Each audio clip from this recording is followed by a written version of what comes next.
Kemudian hadis selanjutnya 273 dari Aisyah radhiyallahu anha bahwasanya beliau berkata, "Dakhalat alayya imra'atun wa ma'aha ibnatani laha tas'alu falam tajid 'indi syai'an ghaira tamratin wahidah.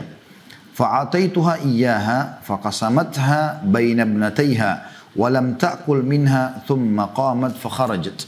Fadakhala an-nabiy sallallahu alaihi wasallam alaina fa akhbartuhu faqala man ibtuliya min hadhihi al-banati bi syai'in fa ahsana ilaihin kunna lahu sitran minan nar." Hadis ini riwayat Bukhari Muslim. Kata Aisyah Ummul Mukminin radhiyallahu anha, ada seseorang wanita masuk ke rumahku bersama kedua putrinya, anak perempuan dua, untuk meminta-minta, mengemis karena susah. Tetapi dia tidak mendapatkan apa-apa di rumahku selain sebutir kurma. Aisyah pun tidak punya makanan radhiyallahu anha, cuma ada satu butir kurma. Maka saya memberikannya kepadanya kurma itu. Lalu dia dalam kondisi dia lapar pun dia membaginya di antara kedua putrinya, sedangkan dia sendiri tidak makan sedikit pun. Satu butir kurma cuma itu yang punya. Mereka lagi lapar, dibagi dua, dikasih dua-dua anak perempuannya. Dia sendiri tidak makan. Kemudian dia berdiri dan keluar. Setelah terima itu langsung pergi. Lalu Rasulullah SAW masuk ke rumah kami. Maka saya pun memberitahukan hal itu kepada beliau. Beliau SAW bersabda, barang siapa yang diuji dengan sesuatu sebab anak-anak perempuan ini, maksudnya ada anak perempuannya lalu dia harus urus anak perempuan itu, lalu dia berbuat baik kepada mereka, maka mereka akan menjadi penghalang baginya dari api neraka. Api neraka. Ya. Hadis ini riwayat Bukhari dan Muslim. Ya. Saya langsung sambung dengan hadis nomor 274 karena mirip dan kisahnya mirip, cuma beda di jumlah kurmanya, butir kurmanya. Juga dari Aisyah radhiyallahu anha beliau berkata, "Ja'atni miskinatun tahmilu ibnataini laha fa'at'amtuha thalath tamarat fa'atat kulla wahidatin minhuma tamratan wa rafa'at ila fiha tamratan lita'kulaha fastat'amatha ibnataha فشقت التمرة التي كانت تريد أن تأكلها بينهما فأعجبني شأنها فذكرت الذي صنعت لرسول الله صلى الله عليه وسلم فقال إن الله قد أوجب لها بها الجنة أو أعتقها بها من النار." Ada seseorang wanita miskin datang kepadaku, kata Aisyah radhiyallahu anha, dengan membawa kedua putrinya. Saya memberinya 3 butir kurma. Riwayat tadi kan yang pertama 1 butir kurma. Lalu dia memberikan masing-masing anak sebutir kurma. Ada 3 butir, 1 dikasih yang kanan, 1 dikasih kiri. 1 dia pegang. Dan dia mengangkat sebutir lagi ke mulutnya untuk dia makan. Tapi ternyata kedua putrinya memintanya. Maka ia membelah kurma yang akan dimakannya itu menjadi 2 bagian di antara keduanya. Perilaku wanita itu membuatku kagum. Kemudian saya pun atau aku pun menceritakan apa yang dia lakukan kepada anak perempuannya kepada Rasulullah SAW. Maka beliau pun SAW bersabda, sungguhnya dengan kurma itu tadi yang dia kasih, dia mau makan tapi dia bagi 2, dia kasih 2 anak perempuannya didahulukan. Sungguhnya dengan kurma itu tadi Allah telah mewajibkan surga baginya, bagi si ibu, atau memerdekakannya dari api neraka. Hadis ini riwayat Imam Muslim. Hadis ini teman-teman sekalian pelajarannya luar biasa. Hadis yang pertama, bagaimana seseorang tidak boleh menolak orang miskin yang datang ke rumahnya. Potongan pertama. Di sini diambil daripada perkataan Aisyah radhiyallahu anha, dakhalat alayya imra'atun. Dalam riwayat yang tadi yang kedua, ja'atni miskinatun. Telah datang kepadaku seorang wanita, riwayat lain telah datang kepadaku seorang wanita yang miskin. Jadi pelajaran pertama, tidak boleh menolak orang miskin yang datang. Beri. Tapi kan kemarin sudah datang Ustaz, kasih lagi. Justru Anda bersyukur Allah utus orang yang datang minta. Kalau tidak ada orang yang minta, lalu Anda mendapat pahala sedekah dari mana di buku amal Anda pada hari itu? Nah, akan kosong dari amal saleh. Nah, kita harus gembira dengan menyambutnya. Dan ini sudah panjang lebar saya jelaskan di keutamaan bersedekah tentunya ya. Bagaimana ya sebenarnya sedekah itu adalah sebuah kemuliaan dan sebab kekayaan.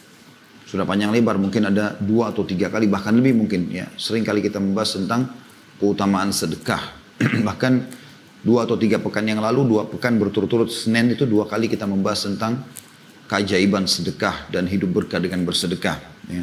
Jadi banyak sekali manfaatnya. Makanya kita bersedekah kepada orang-orang yang seperti ini terutama ya. Kemudian potongan yang kedua adalah tahmilu ibnataini laha. Dalam riwayat yang kedua, riwayat pertama, wa ma'aha ibnatani laha. Datang kepadanya atau bersamanya dua anak perempuannya. Ini bahasan kita tentang anak perempuan, ya. Minta sesuatu. Ini biasa kita lihat ada ibu-ibu sering keliling-keliling bawa anak perempuannya, anak-anak kecil, ada yang digendong, ada yang duduk di pinggir jalan, ada yang di atas gerobak. Saya tidak tahu teman-teman sekalian seperti apa ada karat di hati sebagian orang, ya. Saya bolak-balik sebelum pandemi dulu kalau naik motor pergi pengajian, kalau lagi padat-padatnya pengajian satu hari biasa sampai 4-5 kali. Selalu saya lihat ada orang miskin pinggir jalan. Bahkan ada satu keluarga, si bapak tarik gerobak, istrinya di belakang ikut bantu dorongin, ya. Mungkin sendal saja mereka tidak pakai, sambil gendong anaknya. Ada lagi anaknya 2-3 anak dimasukkan dalam gerobak itu hanya untuk kumpulin barang-barang bekas, pemberian makanan orang, bajunya kotor. Lewat di pinggir jalan Allah perlihatkan mereka. Apa hujahnya? Alasan depan Allah untuk selamat, Allah tidak hisab kalau dia lihat dan dia tidak bantuin. Alasannya apa? Kenapa cuma bilang, oh ya miskinnya selesai? Itu, bukan itu pesannya. Apa yang kau berikan? Allah SWT tidak sampaikan mata kita melihat mereka. Ya, kecuali memang Allah SWT ingin kita punya andil di situ. Berikan kepada mereka. Berikan makanan. Jangan diikuti sama syaitan. Itu orang mampu, pura-pura saja, apalah segala macam. Syaitan bisikin, lalu dia mengiyakan. Bukan urusan kita. Innamal a'malu binniyat. Semua sesuai dengan kadar niatnya. Kalau kita memberi dan kita melihat secara zahir dia miskin, ternyata di belakang dia menipu, kita dikasih pahala, dia dapat dosa. Tidak usah kita nilai itu. Gitu kan? Itu harus kita garis bawahi. Kemudian potongan yang ketiga adalah dianjurkan agar memberikan yang terbaik yang dimiliki bagi orang-orang miskin. Di sini Aisyah mengatakan radhiyallahu anha di hadis yang pertama, "Falam tajid indi syai'in ghaira tamratin wahidah." Dia tidak dapat yang bisa saya berikan dari rumah saya kecuali 1 butir kurma. Jadi pada saat itu cuma ada 1 butir. Aisyah pun pengen makan, tapi beliau mendahulukan orang miskin. Ya, kita pun memiliki rumah seperti itu. Begitu juga dengan riwayat yang kedua, fa'at'amtuha 3 tamarat. Maka aku memberikan kepada ibu itu yang minta-minta 3 butir kurma. Dari riwayat pertama 1, ini yang adalah 3. Di sini bisa bermakna adalah tidak ada kecuali itu. Ini termasuk bentuk karam, kedermawanan dalam memberikan sesuatu pada tamu. Berikan yang terbaik buat tamu. Kata Nabi SAW, "Man kana yu'minu billahi wal yawmil akhir falyukrim dhaifah." Barang siapa mengaku beriman kepada Allah dan hari akhir, berharap masuk ke dalam surga, dia harus mengikram tamunya. Ikram itu karam, dermawan. Memberi sebelum diminta. Memberi yang terbaik. Mendahulukan tamu daripada diri sendiri, itu namanya semua karam. Ya. Oh, ada orang tamu datang dulu sampai berjam-jam, minum aja nggak dikasih, makan nggak dikasih. Nggak ada sama sekali apa-apa yang diikramkan. Ini aneh. Kisah Nabi Ibrahim AS dikenal dengan ya bapaknya para penjamu tamu. Luar biasa suka dengan tamu gitu. Didatangi oleh malaikat yang menjelma menjadi manusia untuk menghancurkan kaum Lut. Maka beliau langsung masuk tanpa banyak bicara. Ke belakang rumahnya, setelah jawab salam mereka, mereka silakan masuk, langsung sembelih anak sapi, langsung masak, langsung dihidangkan. Nggak pakai tanya siapa kalian ini, belum ditanya. Sudah datang ke rumah berarti sudah tamu. Dan bangsa Arab ya, banyak menanamkan masalah ini dan mereka terkenal sekali. Bahkan sampai musuhnya pun kalau datang ke rumah, maka mereka mengikramnya. Mereka mengikramnya. Ya. Kalau sudah datang ke rumah diikram. Udah, bukan lagi saatnya untuk membahas permusuhan. Sudah datang ke rumah ya sudah, gitu kan? Sampai seperti itu. Mereka luar biasa, gitu. Karam. Ya. Dan ini adalah bagian daripada syariat Allah Subhanahu wa taala. Ini potongan ketiga. Potongan yang keempat yang kita bisa dari hadis adalah dari hadis pertama, fa'ataituha iyyaha faqasamatha baina ibnatayha wa lam ta'kul minha thumma qamat fa kharajat. Lalu saya berikan kepadanya 1 butir kurma yang saya miliki, tidak lagi yang lain, kepada ibu tersebut. Lalu ibu itu langsung membagi 2 untuk anaknya tanpa dia dahulukan dirinya. Dalam riwayat yang kedua dikatakan fa'atat kulla wahidatin minhuma tamratan wa rafa'at ila fiha tamratan lita'kulaha fastat'amatha ibnataha fashaqqatit tamrata allati kanat turidu an ta'kulaha bainahuma fa'ajabani. Maka di riwayat kedua karena 3 butir kurma, dia pun memberikan kurma masing-masing anaknya 1 dan dia pun mengambil 1 buat dia. Kemudian pada saat dia mau angkat ke mulutnya, ternyata kedua anaknya masih minta. Kemungkinan besar di sini kedua anaknya sudah memakan kurma. Karena 1 butir kurma sebentar orang makan, kita sudah tahu hitungan detik saja. Maka anaknya kena manis dan mungkin masih lapar minta. Apa ibunya lakukan? Apakah seperti sebagian ibu di zaman sekarang?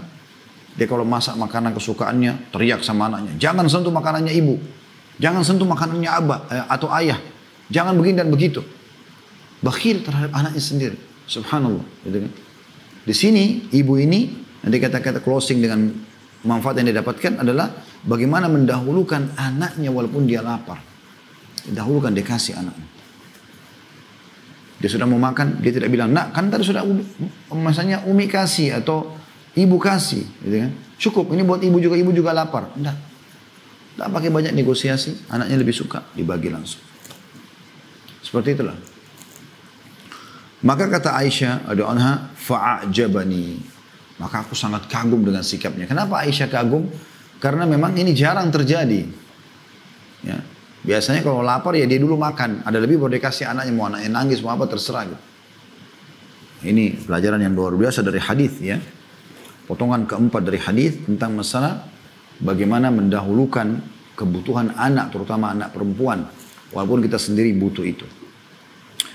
Potongan yang kelima yang terakhir dari hadis adalah di hadis yang pertama, Fadakhala Nabi SAW alaina, maka Nabi SAW masuk kepada kami, fa akhbartuhu, maka aku pun memberitahukan.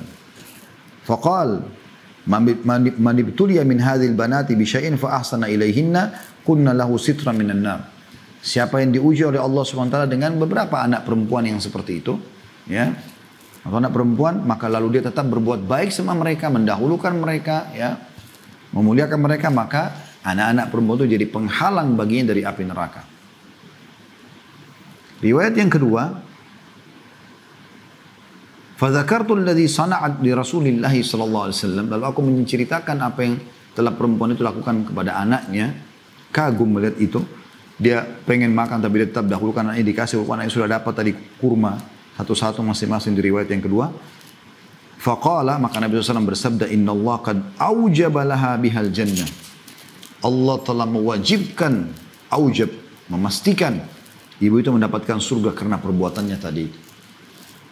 Au a'taqaha biha minan nar, atau menghapuskan namanya dari api neraka. Ini luar biasa.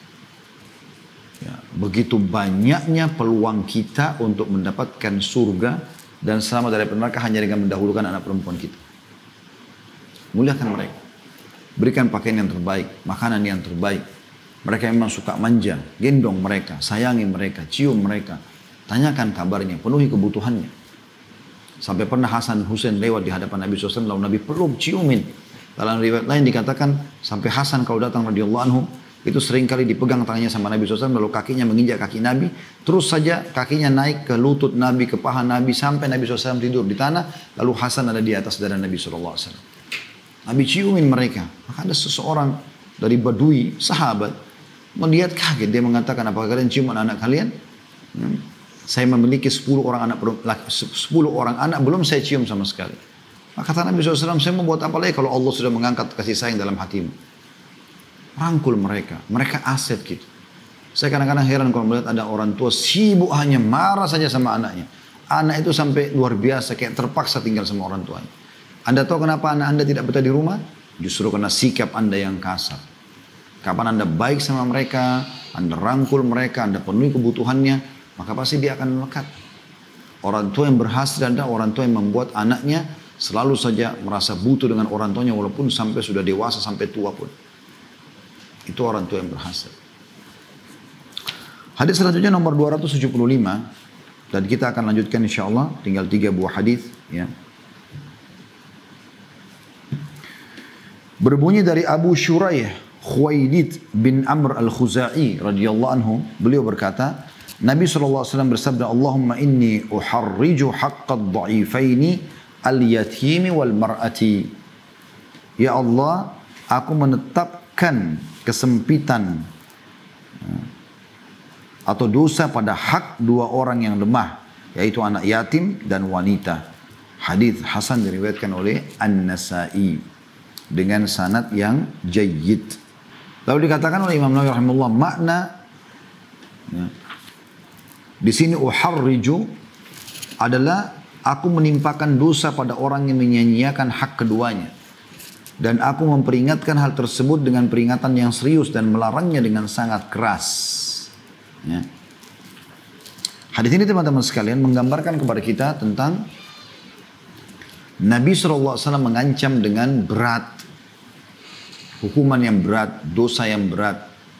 Bagi siapa? Bagi orang yang membekalikan dua ciptaan Allah yang dianggap lemah ini. Yaitu yatim. Dan sudah saya jelaskan yatim adalah anak-anak yang meninggal ayahnya baik laki-laki ataupun perempuan sebelum mereka atau yang belum balik. Itu diistilahkan dengan yatim. Kalau sudah balik sudah tidak dianggap yatim lagi, kan gitu. Maka ini usahakan kita punya anak yatim yang kita sponsori. Sering saya kasih ide itu ya. Sekarang banyak lembaga-lembaga yatim. Anda sumbangkan beras, sumbangkan pakaian, sumbangkan Al-Quran, sumbangkan bayarkan beasiswa, berikan beasiswa kepada mereka sekolahnya. Urus mereka.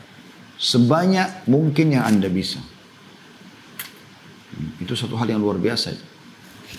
Karena kita akan dapat keutamaan bersama dengan Nabi SAW di surga. Bahkan Nabi memberikan isyarat antara jari telunjuk dengan jari tengahnya. Sallallahu alaihi wasallam. Peduli terhadap mereka. Kemudian yang kedua adalah wanita. Apakah itu ibu, apakah itu istri, apakah itu saudari, apakah itu tante, apakah itu anak. Ya. Atau umumnya wanita-wanita yang kita anggap tidak ada yang menaunginya. Ini sudah masuk syarahnya dalam As-Sa'i tadi yang kita bahas pada akhir pertemuan kita yang lalu dan sudah saya jelaskan di awal pertemuan kita. Orang yang sengaja mencari alal armalah, terutama para janda yang sudah tidak mampu. Tentu di sini sudah saya jelaskan teman-teman, bukan berarti janda yang masih muda, masih cantik, kaya, oh ini kesian, saya harus ya bantu dia, akhirnya sering main ke rumahnya dan akhirnya terjadi fahisyah, perbuatan dosa, bukan itu. Anda lebih tahu antara Anda sama Tuhan Anda. Orang yang tidak mampu. Ya. Orang yang ada anak yatimnya. Anda biayai. Anda naungi. Ya. Seperti itu. Bahkan bisa sampai Anda menikahinya. Ya. Allah SWT berikan kesempatan untuk itu. Dari sini Nabi SAW mengancam. Dan semua yang diancam dengan hukuman yang berat seperti ini. Berarti menandakan dia bagian daripada dosa besar. Makanya kata Nabi SAW dalam hadis yang lain. Kafa lil mar'i ithman an yudayya'a bikulli man yakutu. Sungguh berat sekali hukuman bagi orang yang sengaja membengkalikan siapa yang harus dia naungi. Ya, seperti termasuk di sini adalah istri. Dua buah hadis yang terakhir teman-teman sekalian nomor 276 dan 277. Ya. Ini mirip lafadznya, saya langsung baca dua-duanya insyaallah. Yang 276 dulu dari Mus'ab bin Sa'ad bin Abi Waqqas radhiyallahu anhum ajma'in, beliau berkata, "Ra'a Sa'dun anna lahu fadlan 'ala man dunah." Faqala Nabi SAW, hal tunsaruna wa turzakuna illa bidu'afaikum. Saat mengira bahwa dia memiliki kelebihan atas orang yang ada di bawahnya. Maka Nabi SAW bersabda, tidaklah kalian diberi pertolongan dan diberi rezeki melainkan karena orang-orang lemah di antara kalian. Diriwayatkan oleh Imam Bukhari. Dan juga hadis selanjutnya nomor 277 dari Abu Darda Uwaimir radhiyallahu anhu. Beliau berkata, saya mendengar Rasulullah SAW bersabda, Ubguni fid du'afa fa innama tunsaruna wa turzakuna bi du'afaikum. Carilah aku di antara kaum du'afa karena kalian diberikan pertolongan dan rezeki hanya karena kaum du'afa kalian. Ya. Carilah aku di antara kaum du'afa karena kalian diberikan pertolongan dan rezeki hanya karena kaum du'afa kalian. Pelajarannya kita bisa mengambil dua hadis ini adalah yang pertama, haramnya sombong atau merasa diri lebih daripada orang lain. Saat radhiyallahu anhu terkenal orang kaya. Ya. Dan beliau lah yang pernah sakit keras di Mekah. Kemudian beliau radhiyallahu anhu berkata, ya Rasulullah, saya mau wasiatkan seluruh harta saya. Maksudnya supaya jadi wakaf, menjadi amal soleh. Maka kata Nabi SAW, jangan, banyak itu. Dia mengatakan kalau setengah, setengah juga banyak. Kalau dia mengatakan as-thuluth, sepertiga kata Nabi SAW, was-thuluth khair, was-thuluthu kathir. Sepertiga boleh, tapi sepertiga itu masih banyak. engkau meninggalkan anak-anakmu dalam keadaan mereka kaya lebih baik daripada mereka miskin, mengemis pada orang-orang. Gitu kan? Saat terkenal sangat kaya. Di sini beliau radhiyallahu anhu disebutkan dalam riwayat ini sempat muncul di pikirannya punya kelebihan daripada orang-orang miskin karena dia punya kekayaan gitu. Maka Nabi SAW mengingatkan, ya, makanya dikatakan ra'a Sa'dun anna lau fadlan ala man dunah. Saat mengira dia memiliki kelebihan atas orang-orang yang di bawahnya. Entah seperti apa sikapnya kepada orang miskin, tapi yang jelas radhiyallahu anhu terkenal orang saleh Sa'ad radhiyallahu anhu. Tapi di sini disebutkan dalam riwayat yang menceritakan adalah anaknya sendiri, namanya Mus'ab. Ayahku itu karena merasa lebih daripada orang-orang yang lebih sedikit secara ekonomi, ya, atau fisik dari dia. Maka ini pelajaran pertama, larangan untuk berbuat seperti ini. Nah, potongan yang kedua adalah Nabi SAW menyebutkan sebabnya. Kenapa nggak boleh? Kenapa nggak boleh anggap remeh orang miskin? Orang yang punya mungkin paras wajah atau postur tubuh lebih kurang dari kita. Kenapa? Karena mereka adalah ciptaan Allah juga. Ya, dan Allah SWT telah menentukan itu. Dan Allah menggantungkan rezeki kita justru pada mereka. Makanya dikatakan, hal tunsaruna wa turzakuna illa bidu'afaikum. Ya. Tidaklah kalian diberi pertolongan dalam peperangan, dalam apa saja. Dan diberi rezeki melainkan karena orang-orang lemah di antara kalian. Justru karena ada mereka, maka rezeki Allah melimpah datang dari langit. Allah titipkan di tangan kita untuk kita berikan kepada mereka juga. Jadi keliru kalau ada orang yang dalam teori syar'i kita atau agama kita, kalau dia kaya lalu dia sombong, tidak mau lihat orang miskin, tidak mau bertemu, tidak mau membantu dan segala macam. Justru dia dapat rezeki dari orang-orang atau karena orang-orang susah itu. Kalau semua orang kaya nggak ada lagi Allah Subhanahu Wa Taala turunkan rezekinya. Ya. Dalam riwayat yang kedua tadi 277 kata Nabi SAW, ubguni fid du'afa, cari aku di tengah-tengah orang para dhaif. Maksudnya kau akan merasakan syariat yang aku bawakan. Kau akan mendapatkan syafaatku. Kau akan mendapatkan janji-janji yang Allah janjikan melalui lisanku dengan cara mencari itu di para kaum du'afa. Cari pahala di mereka. Bayarkan rumah sakitnya kalau dia sakit. Penuhi kebutuhan mereka. Cari, kejar sebanyak mungkin yang kalian mampu. Karena kalian diberi pertolongan dan rezeki hanya karena kaum du'afa kalian. Nah, ini konsep dasar syariat kita. Kita harus melihat mereka adalah sumber-sumber atau kunci-kunci rezeki kita. Jadi bukan malah musuh, bukan malah orang yang tanda kutip menjijikkan. Tapi mereka adalah orang-orang yang justru menjadi penyebab rezeki kita datang. Nah, ini semua berhubungan dengan masalah bab 33, bab tentang wajibnya berbuat baik kepada orang-orang susah tadi. Nanti di bab ke-34 insya Allah ke depannya kita akan lebih dalam membahas khusus masalah wanita. Insya Allah. Bagaimana kita harus bermuamalah dengan mereka. Baik itu sebagai ibu, sebagai istri, sebagai saudari, sebagai anak, ya, dan seterusnya. Itu akan ada bahasan khusus Imam Nawawi rahimahullah babkan khusus itu ya. Dari hadis nomor 278 itu sampai 285 insya Allah. Jadi disinggung semuanya di situ. Kedudukan istri, kedudukan ibu, kedudukan tante, kedudukan saudari, kedudukan anak, dan seterusnya. Setelah itu insya Allah kita akan masuk di bab 35 masalah bab hak antara suami istri. Nah, ini insya Allah akan juga bab khusus membahas masalah itu.